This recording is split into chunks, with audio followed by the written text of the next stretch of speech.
Pai, queremos ouvir algo da tua parte, Senhor. E que não seja aqui este servo que fala, Senhor, mas que seja o teu Espírito falando através de mim, Senhor. Obrigado, Senhor, por mais esta noite, por mais esta oportunidade, Senhor, de clamarmos o teu nome, de orarmos, de buscarmos a tua face e de te adorar, Pai. E hoje nós proclamamos Maranata, Senhor. Que importante foi isso. A saudade da casa, a saudade do Senhor, a saudade de irmos para o céu, Senhor. Nós te amamos, Senhor. Em nome de Jesus eu oro. Amém. Glória a Deus. Glória a Deus. Meus irmãos, eu pedi que vocês abrissem a Bíblia em 1 João 2,15. Coloca para mim NVI, por favor. Que a minha Bíblia eu esqueci no serviço. E aí eu estou com a minha segunda Bíblia. Estou bem perdido aqui nela. Aí, obrigado, irmão. Glória a Deus. Acompanhe comigo. Eu vou até o versículo 17. Glória a Deus. Não amem o mundo e nem o que nele há. Se alguém amar o mundo, o amor do Pai não está nele. Pois tudo o que há no mundo, a cobiça da carne, a cobiça dos olhos e a ostentação dos bens, não provém do Pai, mas do mundo. O mundo e sua cobiça passam, mas aqueles que fazem a vontade de Deus permanecem para sempre. Pode se sentar, irmãos. Glória a Deus. Maravilhosa é a palavra do Senhor. Muito feliz de estar aqui. Glória a Deus. Irmãos, eu li um versículo esta semana e fiquei meditando nele. Li um versículo aqui na igreja, em Deuteronômio 6, e fiquei meditando nessa passagem. E hoje vem um irmãozinho lá do meu serviço, criado na presença de Deus, mas desviados do caminho do Senhor, e me fez alguns questionamentos, e me fez lembrar de como eu tinha dúvidas nos meus momentos antes de me converter.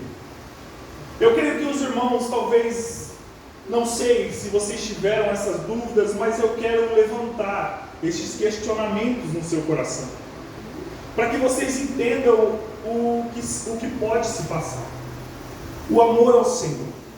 Por que eu comecei com Paulo falando, olha meus irmãos, ou João falando, olha meus irmãos, não amem a cobiça da carne.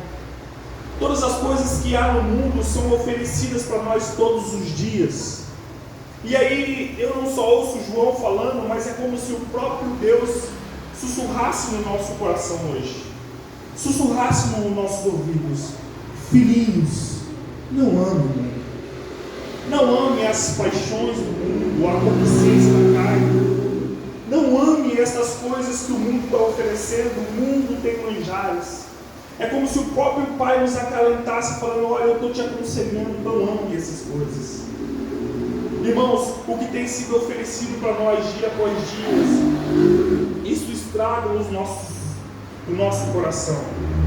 E a própria Bíblia diz que não vivemos por vista, vivemos pela fé. Mas outrora no mundo nós vivíamos por vista. E vira e mexe, quando a gente está um pouco afastado da presença de Deus, a gente acaba vendo o mundo, vivendo por vista, e vendo as coisas do mundo, e acabamos se encantando com as coisas desse mundo, e acabamos nos envolvendo com caminhos que nos afastam de Deus.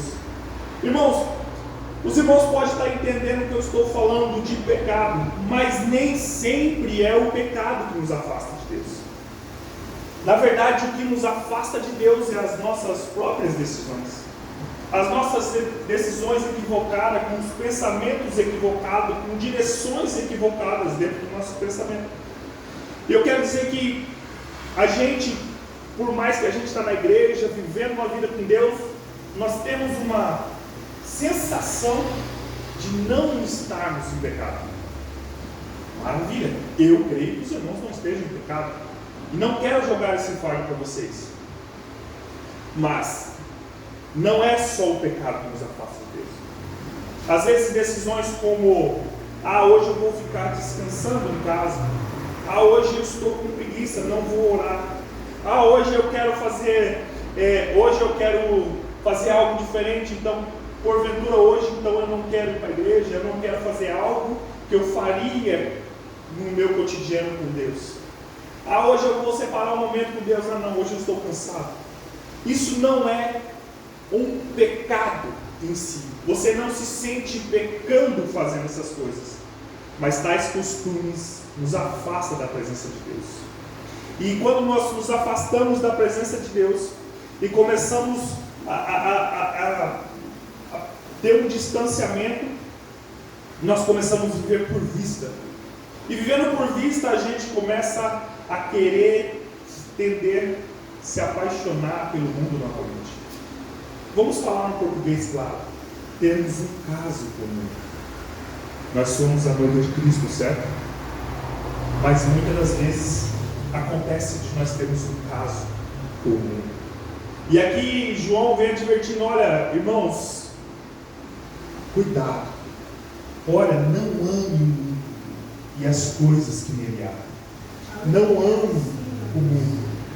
Tome cuidado. Na última parte vai falar assim: olha, a concupiscência dos olhos, a corrupção dos olhos. Muitas pessoas são atraídas por idolatria. Muitas pessoas são atraídas por dinheiro. Ganhos monetários. Olha, eu tenho que ganhar dinheiro, então são atraídos por isso. Outros são atraídos por mulheres ou por homens, por ganância. E muitos de nós estamos nos afastando da presença de Deus e nos olhando para o mundo com esses olhos apaixonados. Essa é uma advertência que João fala. Mas esse não é o propósito principal desta palavra. Vai lá para mim, Deuteronômio 6, no versículo 5, por favor, Diogo. E o Senhor tem a sua lei. E aqui eu quero entrar num questionamento que me fizeram hoje à tarde. E eu fiquei pensando: nossa, essa é a dúvida de muitos, e foi a minha dúvida no passado. O Senhor Deus fala assim, quando mandou Moisés escrever os 10 mandamentos, Deuteronômio 6, no versículo 5. Ame o Senhor, o seu Deus, de todo o seu coração, de toda a sua alma e de todas as suas forças. Próximo. E que todas essas palavras que hoje lhe ordeno estejam no seu coração. Envie com persistência aos seus filhos. Converse sobre eles quando estiver sentado na casa, quando estiver andando pelo caminho, quando se deitar e quando se levantar. Amarre-os como um sinal nos braços e prenda na testa. Escreva nos batentes das portas da sua casa e em seus portões. Amém, só Deus. Meus irmãos, parece até uma ordenança de Deus falando assim: faça isso. Mas você viu como que o próprio Deus coloca: olha, escreva, mostre, evidencie estas palavras, evidencie o que eu estou pedindo para vocês, evidencie isso. Mas você fala assim: mas porventura, será que uma palavra tão simples, ame o Senhor por Deus, seria esquecido por mim? Será que uma simples palavra seria esquecida? Se o próprio Deus, e lá no final das Escrituras, quando João vai falar, adverte sobre isso, é porque nós esquecemos. É porque nós vivemos por vista. É porque muitas das vezes nós olhamos mais para o mundo do que para Deus. Nós não conseguimos enxergar o amor dele. Então vem a pergunta desse meu amigo falando assim: olha, Timóteo, por que o Senhor manda a gente amar? Desculpe a expressão, ele falou para mim, mas parece um Deus severo, um Deus que abusa. Ele falou umas palavras fortes. Desculpa eu estar compartilhando com os irmãos, mas eu preciso que vocês entendam. Porque nenhuma pessoa que deseja que ame mandaria você amá-la. Ninguém em sã consciência fala assim: olha, você me ama, escreve nas coisas, me ama dessa forma, porque senão o fogo do inferno vai te cobrir. Ele falou dessas formas. Ele falou para mim assim: olha, quer dizer então que se eu não amar o Senhor, meu Deus, eu vou para o inferno porque eu não amo? E por um breve momento eu falei com o Espírito Santo, falei, Senhor, me revela uma palavra para me falar para esse jovem, porque ele está muito confuso e é um questionamento até que, se você não entender, você vai achar que Deus está te obrigando a amá-lo. E Deus nunca fez isso. Nessa feita que Deus faz como mandamento em Deuteronômio 6, eu já disse aqui em outras vezes, quando Deus trata com Israel, no passado Deus fala assim, Israel é o meu primogênito de muitas nações. Primogênito se refere a um filho mais velho. Então quando Deus trata com Israel, trata como um filho mais velho. Então quando você trata como um filho pequeno, você trata ele com ordenanças. Eu já falei isso aqui alguma vez. Ordenanças faça isso, faça aquilo outro. Porque é um filho pequeno que não tem a consciência ainda do que está acontecendo. E filho pequeno precisa de ordenanças para viver. Porque senão ele se machuca, ele cai, ele não sabe o que está fazendo. Então ele precisa. E quando Deus fala assim, olha, Israel, pensa, quando você ouvir essa palavra, você pensa que Deus está falando com uma criancinha. Fala, Israel, ame o Senhor teu Deus. É o melhor para você se você seguir amando. E eu peço para você, Israel, escreve. Lembra dessas palavras. Não se esqueça do caminho. Então você tem que pensar quando Deus está falando com você, quando Deus está falando com Israel com amor. É um ensinamento com amor. Mas quando você chega lá em João lembra vocês, olha, não ame o mundo, porque vocês já são adultos. Uns versículos antes, lá em João, vai falar assim, olha, vós que são adultos, entendam isso, que vocês já entendem o que eu estou dizendo. Vocês já são compreendidos, vocês não precisam mais de uma ordenança, vocês já sabem. Então eu fui ali explicar para ele como Deus, em sua infinita misericórdia, tenta nos passar algo, nos passar uma mensagem. Eu vi uma analogia de um pastor, e eu quero compartilhar com os irmãos, quero fazer uma cópia. E esse determinado pastor falou assim, olha, imagina que nós somos peixes e nós estamos num aquário e a pessoa que está lá fora olha para o aquário, o peixe vai olhar aquele rosto daquele tamanho, vai se assustar e vai sair fora. Então agora, como que aquela pessoa que está lá fora, o dono daquele peixe, fala assim, como que eu vou me relacionar com esse peixe? Como que eu vou falar para ele que eu gosto dele? Não tem jeito, ele vai assustar. Então qual que é a proposta? Então eu vou me transformar em peixe, vou entrar no aquário e falar com ele. Irmãos, é uma analogia infantil, mas dá para entender como Deus quer se relacionar com a gente. Então eu fui aumentando a explicação. Eu falei, imagina diferente, imagina que você é um peixe e vive no mar. E quem é o mar? O mar é o próprio Deus. E o próprio Deus chega para você como um mar, como a água que é toda a sua volta, fala assim, olha, não vai para onde você está olhando, não vai para aquela terra, porque lá você não consegue respirar, lá você morre. Então esse é Deus falando com a gente, olha, não saia dos meus limites, não saia da minha presença, você foi gerado de mim, sem mim, fora de mim, você não tem vida. A própria palavra vai dizer assim, ó, eu sou a videira verdadeira, o próprio Jesus falando, e vós são os ramos. Se você não estiver ligado em mim, você não dá frutos. Só estando ligado em mim que você pode dar frutos. Então entenda, ali eu tentando fazer com que ele entendia, olha, você é como se fosse um peixe, e o Deus Todo-Poderoso é como se fosse todo o oceano. O único conselho que Deus pode te dar é não saia de dentro desta água, porque senão você vai morrer. Não é como uma tirania, é como um cuidado. O meu cuidado, o Senhor falando para nós, o meu cuidado é que você volte para mim, você volte a ter relacionamento íntimo comigo. E aí eu levei ele até o jardim, eu falei assim, olha, no jardim, Se Deus quisesse provocar você a ter um relacionamento, a forçar você a ter um relacionamento forçado, seria abuso, não seria relacionamento. Então o que Deus fez com Adão e Eva? Colocou ele no jardim.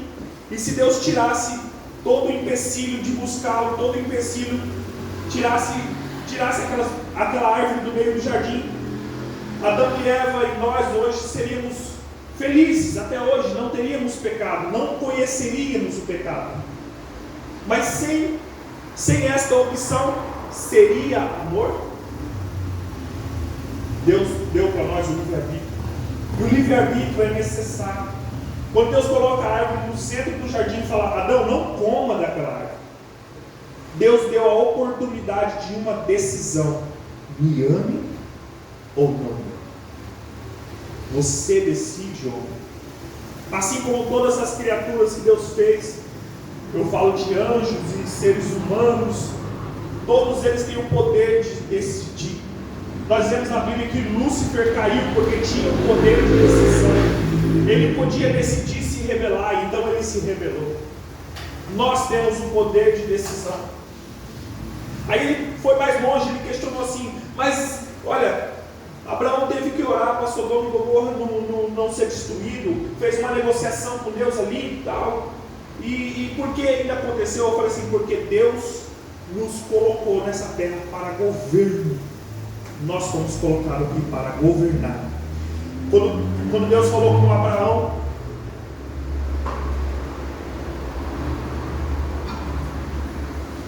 os irmãos estão entendendo até aqui? Então, quando Deus fala com Adão, dá o governo de todas as coisas para Adão. Então agora Satanás rouba esse governo através do fruto. E quando Satanás rouba este governo agora é legítimo de Satanás. Até o próprio Jesus vai falar assim: olha, Satanás, o príncipe deste século, aquele que roubou todo o entendimento. Então Jesus vem e devolve, através da cruz, devolve o governo para nós. E nós agora somos governantes, e nós precisamos o quê? Abrir as mentes de outras pessoas para entender o governo que está sobre nós. E este governo requer que o Senhor é todo poderoso Deus. E Ele, se Ele quisesse fazer sozinho, Ele não precisava de governantes, Ele fazia tudo sozinho. Mas Ele quis assim. É a vontade dEle que elegesse nós como governantes nessa terra. Entenda? Então quando você ora e quando você intercede por alguém, não é que Deus não possa fazer pela pessoa. É que Deus fala assim: olha, meus governantes, meus servos, façam isso, porque por intermédio de você, eu derramarei o meu poder sobre essa pessoa. Eu farei com que as suas palavras sejam respondidas. Eu farei com que o seu poder através da sua boca seja feita conforme você falar. Mas entenda, isso é autoridade. E isso é todos os dias você querendo esta autoridade e amando o Senhor, o seu Deus, você tem esta autoridade. Sem amar, como diz o próprio hino que nós estávamos cantando aqui, sem amar o Senhor nós não obedecemos. Quando nós não mostramos obediência, nós não amamos o Senhor. Então, o que Adão fez no jardim? Desobedeceu, deixou de amar o Senhor. Então quando Deus nos dá um mandamento, fala assim: olha, o que Adão fez, você não faça mais. Ame. E quando você me ama, você obedece. E quando você obedece, você toma uma autoridade. E quando você toma autoridade, você exerce autoridade sobre toda a terra. E quando você falar, vai ser autoridade, vai ser decreto. Porque eu vou assinar embaixo da tua palavra. Porque você está ouvindo a minha voz e falando o comando que eu te passar. Então, quando nós, hoje, um pouquinho antes aqui do momento, falamos sobre intercessão, a irmã falando: oh, obrigado por orar por mim, obrigado por orar pela minha mãe, obrigado por orar, olha que bênção, Samuel está aqui com a gente de novo, maravilha. Intercedemos pela vida de Samuel, intercedemos pela vida da mãe da Silvana. E glória a Deus por isso, porque temos autoridade para interceder. Deus nos deu o poder para entrar, através dos joelhos dobrados dentro da nossa casa, nós podemos entrar nos hospitais. Nós podemos orar pelas pessoas que estão necessitadas. Eu falo isso porque nós temos que entender, e quando nós entendemos, nós exercemos fé através do entendimento que nós temos a respeito da palavra. E terminando a história, eu terminei de contar para ele como é o amor de Deus e como Deus não trabalha sozinho, não porque Ele não quer, porque Ele pode. Ele deixou isso para trabalharmos com nós. Então agora Deus anda conosco. Quando a gente fala, quando a gente pisa, Deus está pisando junto ali. Quando a gente está chegando no lugar, Deus está chegando junto. Então entenda que Deus agora anda com a gente. Deus agora trabalha com a gente. E por isso temos autoridade. Então eu conversando com ele, expliquei que este é o amor de Deus. Não é um amor egoísta, não é um amor que força. Quando você vem aqui, de maneira nenhuma venha forçado. De maneira nenhuma sinta-se como se fosse um sacrifício. De maneira nenhuma sinta-se como se fosse uma obrigação, uma dificuldade. E se você se está sentindo assim, por favor, fale com Deus e questione por que você está se sentindo assim. Ou questione a si mesmo, por que estou me sentindo forçado a vir em um lugar como esse, um lugar de adoração ao nosso Deus. O que eu tenho para dizer nesta noite é: ame o Senhor teu Deus. Aleluia. Quanto mais você o busca, quanto mais você o ama, quanto mais você o quer, mais o que disse lá em João vai desaparecer da sua vida. Aquela passagem que disse em João talvez não vai servir para você cada vez mais que você busca o Senhor. Porque eu não vou poder mais te aconselhar e falar assim: olha, não ame o mundo. Como assim? Que mundo? Eu estou vivendo no Espírito. Eu já não olho mais para as coisas da carne, eu olho para as coisas do Espírito. Eu estou atento que o inimigo quer me destruir, então eu olho para o céu, eu olho para o meu alvo, que é Cristo. Então entenda, ame ao Senhor. A palavra que eu li a João falando: não ame as coisas do mundo, não serve para um crente salvo, cheio do Espírito, vivendo através da palavra, vivendo em oração, vivendo no Espírito. Aquele que anda no Espírito ouve as coisas do Espírito e segue o caminho que o Espírito quer nos levar. Então, meus irmãos, isso que eu quero dizer nesta noite: ame o Senhor teu Deus de todo o teu coração, de todo o teu entendimento. E se você tiver esquecido dessas palavras, fale que nem lá em Deuteronômio falou: olha, escreve nos umbrais, escreve, faça mecanismo para que você não esqueça disso. Talvez o mecanismo daquela época era escrever. Os judeus andam com um pequeno pergaminho enrolado nos braços. Até hoje muitos deles fazem essas práticas, enrolam pergaminhos, enrolam na testa. Tem essas práticas dos judeus. Mas crie você mesmo um mecanismo de não esquecer da presença dele. Timóteo, eu não tenho esse costume de ler a palavra de manhã, eu não tenho esse costume de orar, eu não tenho esse costume. Então faça com que você crie esse costume. Eu não sei se uma vez eu disse isso aqui, mas tinha um escritor que ele falou: olha, para mim orar eu fazia um mecanismo. Quando eu ia dormir, eu jogava meu chinelo lá embaixo da cama. E na hora que eu acordava, eu tinha ter que pegar meu chinelo, eu já dobrava o joelho e já começava a orar. Irmãos, mecanismo que ele criou. Para eu não esquecer da presença dele, eu fazia isso. Para eu não esquecer que eu tinha que orar e levantar naquela correria do dia a dia, eu já levantava dobrando os joelhos. Não tinha como eu esquecer. Irmãos, a nossa mente é cheia de caminhos e nos distanciam de Deus. Agora, se você consegue dobrar sua mente para construir caminhos que nos aproxima de Deus, este é o caminho certo. Começa a exercitar essas coisas na sua vida, coisas que te levam na presença de Deus. Amém?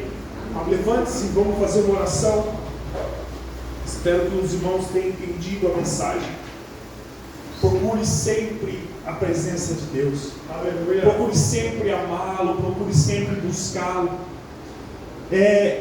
Talvez é uma palavra simples, mas é uma palavra para te lembrar que nós não somos repetitivos, não seguimos uma rotina que nos afasta de Deus. Fazemos aquilo para nos aproximar de Deus. Viemos aqui nesta noite para nos aproximar dEle. Vamos vir aqui no domingo para nos aproximar dEle. Nós nos reunimos como igreja para nos aproximarmos dEle. Nós dobramos nosso joelho para nos aproximarmos dEle. Nós jejuamos para nos fazer mais próximos dEle. Esses são os mecanismos que nós usamos, mas nada impede de você ir além, buscá-lo de todo o coração. Glória a Deus. Pai, cá estamos na Tua presença, Senhor. Obrigado por esta palavra, Senhor, por tomar o nosso coração, Senhor. Eu sei que o Senhor deu esta ordenança para o povo que estava começando ali, Senhor. Mas que estas palavras não caiam mais como ordenança do coração, mas como um prazer de uma busca incessante por amar ao Senhor, Pai. Eu sei que somos falhos e pecadores, Senhor. Eu sei que muitas das vezes, Senhor, esquecemos do Senhor, Pai. Eu sei que muitas vezes passamos semanas e semanas sem falar contigo, Senhor. Mas estamos aqui, Senhor, para ser redimidos, Senhor. Senhor, nos redime, Senhor, desta falta de comunhão com o Senhor, Pai. Porque o meu coração entende que isto é um pecado, se afastar da Tua presença, Senhor. Então me perdoa, Senhor, e nos redime. Nos redime de todo afastamento, de todo esfriamento, Senhor. Queremos não somente Te amar, Senhor, mas ser incessantemente apaixonado pelo Senhor, Pai. Ser incendiado pelo Teu amor. Nós queremos, nós Te pedimos isso, Senhor. Toca em nós, Senhor. Fala conosco, Senhor, pelas madrugadas, pela manhã e pela anoitecer. Nós Te amamos, Senhor, e em nome de Jesus eu oro. Amém, Senhor Jesus.